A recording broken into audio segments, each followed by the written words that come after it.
Hoy te quiero invitar a ti, que estás detrás de las cámaras, para juntos poder desentrañar toda la maravillosa historia que en este lugar se encuentra. Conoceremos quiénes fueron sus primeros propietarios, qué otras construcciones habían antes del Taoro, cómo vivían todas esas personas y cómo fueron sus últimos momentos de los mismos.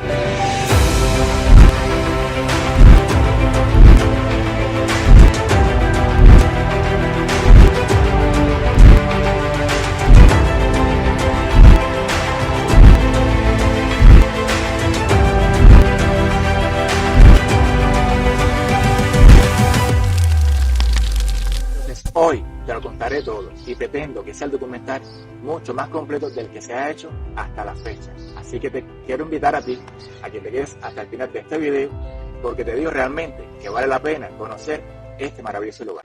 El Ingenio Taoro está enclavado en las afueras de la ciudad de La Habana, en el municipio de Bauta, en la carretera que va desde Punta Brava a Santa Fe, cercano al pueblo de Cangrejeras. Como dato curioso, el vocablo Taoro, proveniente de los esclavos, significa en Locumí, Yoruba, riqueza y opulencia.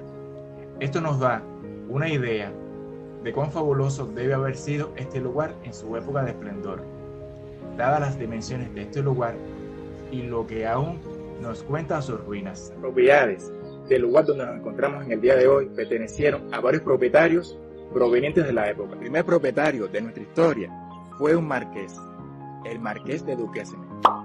Oye la historia. El marquesado de Duquesne fue un título que lo creó el rey Luis XIV en 1682 a Abraham Duquesne, que fue un capitán general que prestó sus servicios a la Gran Armada de la Corona.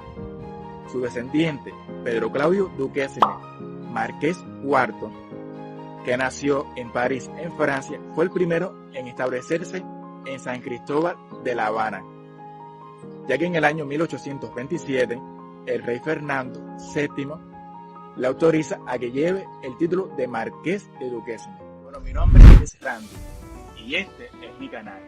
Cada semana estaré subiendo diferentes videos sobre viajes, educación y entretenimiento. Así que nada, te quiero invitar a ti, que estás detrás de las cámaras, para que te suscribas, me regales un like y me dejes un comentario. Además, fue nombrado director real del Arsenal de La Habana, que era el lugar en donde se construían buques de guerra y de donde salió el buque más grande del mundo en el siglo XVIII. Y sí, se construyó en Cuba. Fue el Santísima Trinidad y corrió a cargo del astillero de La Habana, ubicado en los terrenos donde hoy se encuentra la terminal del ferrocarril. Por otra parte, se le concedió la propiedad de las tierras donde nos encontramos hoy. Una vez en Cuba, nuestro marqués contrae matrimonio con la bella española María Ana Rostand Estrada Márquez, en la bella catedral de La Habana en el año 1798, cuando La Habana estaba todavía amurallada para poder proteger la ciudad contra el ataque de corsarios y piratas. Nuestra pareja ubica su residencia en la calle Teniente Reyes. Antiguamente, esta calle se llamaba Santa Teresa. Hoy, en nuestros días, es la calle Brasil. Voy a mencionar que nuestra querida bella María Ana provenía de una de las familias más acaudaladas e importantes de la madre tierra de España, de los Lazo de la Vega o Garcilaso de la Vega. Güey, espérense, no me empujen, no estamos en un P14. Ustedes se estarán preguntando, Randy, ¿por qué me hablas tanto de un marqués y de una bella española? ¿Y qué tiene que ver con el lugar donde la encontramos en el día de hoy? Ya les cuento. Antiguamente, el ingenio El Taoro no se llamaba así, sino que era un ingenio cafetalero llamado Las Delicias. Esto ocurrió en el año 1810. Y nuestro propietario antiguamente era el marqués de Duquesne. En el año 1834, a los 84 años, fallece nuestro querido marqués de Duquesne. Posteriormente, en el año 1857, aparece nuestro segundo propietario, el español Francisco García, quien compra algunas tierras colindantes con el ingenio Las Delicias, y lo que hace es que comienzan las transformaciones del antiguo ingenio cafetalero hacia el ingenio azucarero El Tahoro. El Tahoro significa que no es más que la fusión de las dos primeras sílabas de dos de las propiedades de Francisco en España, que fue Tacoronto y Oropalma.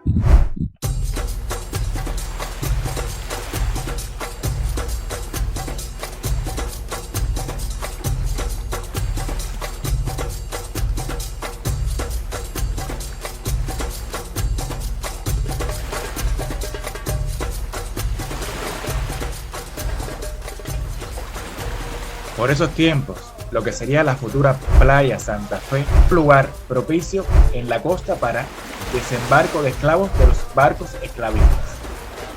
Los probables lugares eran por el río Santa Ana y por la costa de Santa Fe, por donde comienza el camino El Roble Tahoro, antiguo cafetal Las Delicias. Y todo apunta a que este era el lugar de recepción de la carga de esclavos para luego ser distribuidos por el resto de las haciendas y cafetales de la zona.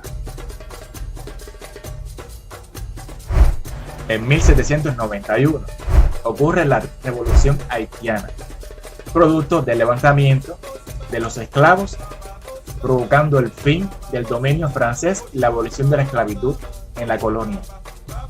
Así decía adiós el mayor productor azucarero en ese entonces.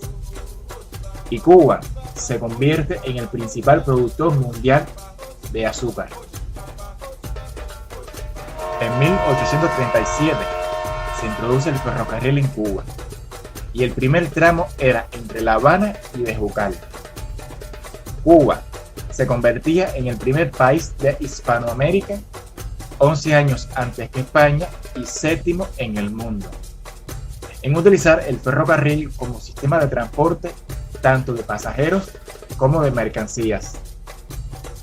Con ello comienza la revolución técnica de la producción de azúcar, ya que el tiro de la caña comienza a realizarse a través del ferrocarril, y por ese motivo se construyeron muchos kilómetros de vías férreas, lo que ayudó en la proliferación de poblados y carreteras.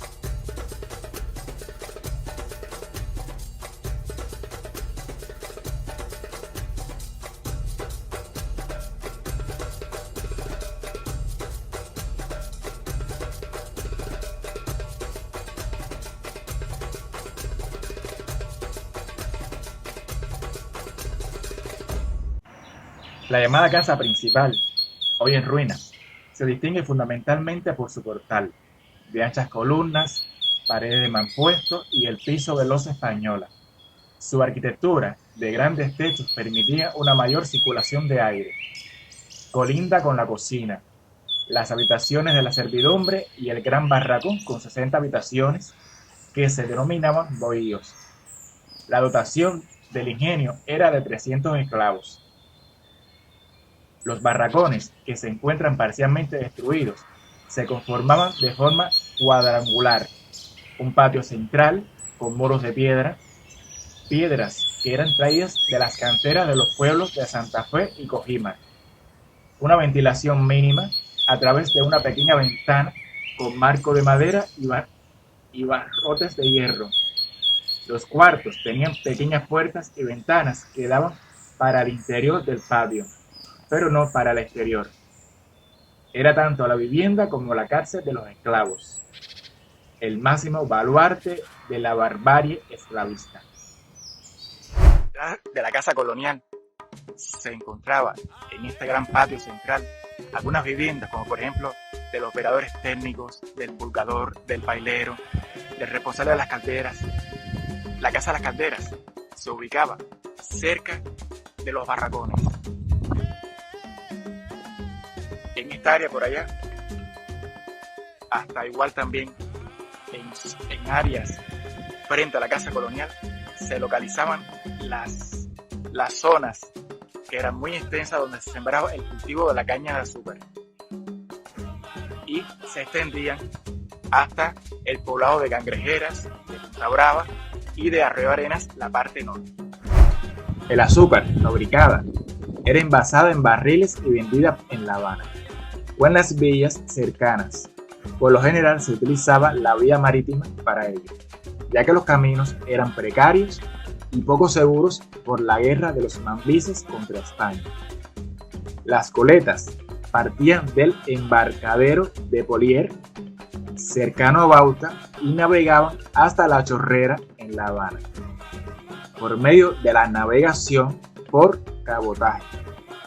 O sea, se navegaba entre distintos puertos, bordeando toda la costa de origen a destino. También cerca de la casa principal se podía localizar un pozo que está tapado, que al parecer en aquella época servía para jalar agua. Al final se pueden distinguir unas escaleras que pensamos que eran los dormitorios de la servidumbre, pero no, es un aljibe. ¿Y qué es un aljibe? Bueno, simplemente era un lugar donde se almacenaba agua. Vamos, acompáñame.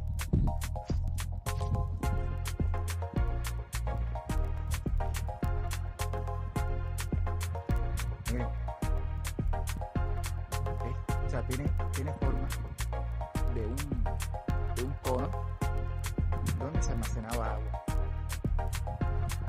Hay unas escaleras. O sea, esta parte fue una construcción que se hizo después de la construcción original del ingenio. A ver, realmente aquí se han hecho varias construcciones anexas a la propiedad original que hay en el ingenio El Taoro. Frente a la casa colonial se encontraban jardines, estatuas, hasta una fuente. Todos estos objetos datan desde la época de nuestro querido Marqués de Duquesa. Las construcciones que tenemos detrás de nosotros anteriormente eran almacenes. Entonces se puede observar acá atrás los barracones que bordeaban todo este patio central. Se distingue ahí una gran ceiba, lugar donde se hacen ofrendas a varios santos, ya sea a la Virgen de la Caridad, de San Lázaro, entre otros. Todo lo que se ve al final son barracones, también por allá más barracones. Ahí está la casa principal. Te cuento que el ICAI realizó varias escenas, tanto de novelas, películas y series, en el lugar donde nos encontramos en el día de hoy. Si conoces algunos de los títulos, ya sabes, lo dejas saber en los comentarios. Como se puede observar en aquella loma de por allá, allí se encontraba el cementerio. Como dato curioso de las excavaciones, encontraron que estas personas ya fallecidas no los enterraban en sus cajas fúnebres, sino que al parecer los envolvía en sus mantas de dormir. Triste, ¿verdad? También se realizaron otras excavaciones dentro de los barracones. Aquellos restos hacinados que fueron obligados a dejar su tierra natal en África para venir a Cuba y convertirse como esclavos. En el año 1860, el propietario Francisco García le vende la propiedad del ingenio a los señores Pablo Pérez Zamora y Agustín Díaz Albertini. Pero como dato curioso, este mismo propietario en el año 1880 le vuelve a comprar las propiedades junto con su hija, la señora Antonia Concepción García Hurtado. Extraño, ¿verdad? Bueno, como hemos visto en muchas de las paredes de los barracones y parte de la casa principal, hemos visto que hay un color de color negro incrustado en las piedras que no, a simple vista, no parece ni moho, no parece que la roca se ha oxidado, es simplemente rastro de un gran incendio que ocurrió en este lugar en el año 1896, específicamente entre el 3 o el 6 de marzo. Tanto la zona de Cangrejeras como el ingenio ocurrió un gran incendio que destruyó totalmente parte de los terrenos y según las crónicas de la época pudo haber sido una pelea incendiaria o un combate liderado por el mayor general Antonio Maceo, que llegó a estas tierras y que moriría posteriormente ese mismo año, pero en el mes de diciembre y el día el 7 de diciembre. Nada, amigos, que aquí lo que se formó fue, como según la frase muy popular, se formó la fiesta del Cotao. En la década del 50, en este lugar se sembraron varios cultivos de frutales, en la que se utilizaba para obtener producciones, principalmente jugos, para una compañía americana que era Taoro con H S.A., en la que se producían estos jugos y se vendían. Entonces, ya te podrás imaginar todo este hermoso lugar lleno de varias frutas, todo una arboleda distribuido por este gran patio. Además, también en la parte de adelante se debió haber visto increíble. Hoy, como comencé este video, hoy nos acompañó las ruinas de un ingenio que, a pesar de las inclemencias de la historia y el tiempo, se mantiene en pie como un guerrero, al igual que muchos ingenios, tanto azucareros como cafetaleros, que se encuentran distribuidos por todo el país. Una huella indisoluble de la rica producción azucarera, como fuente principal económica en el país por siglos, y un pasado detestable e inhumano que sufrió la esclavitud en Cuba. Quédate hasta el final de este video, te quiero dar las gracias. Además también de acompañarme en esta aventura y invitarte entonces a encontrarnos en una próxima aventura. Espero que tengas un buen día. Hasta luego.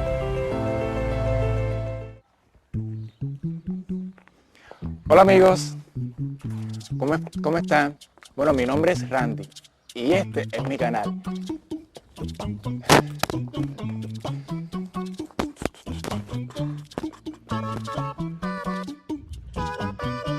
Entonces será el documental más largo.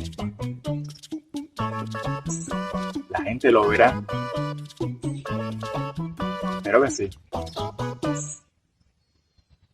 Espera, ¿estás grabando?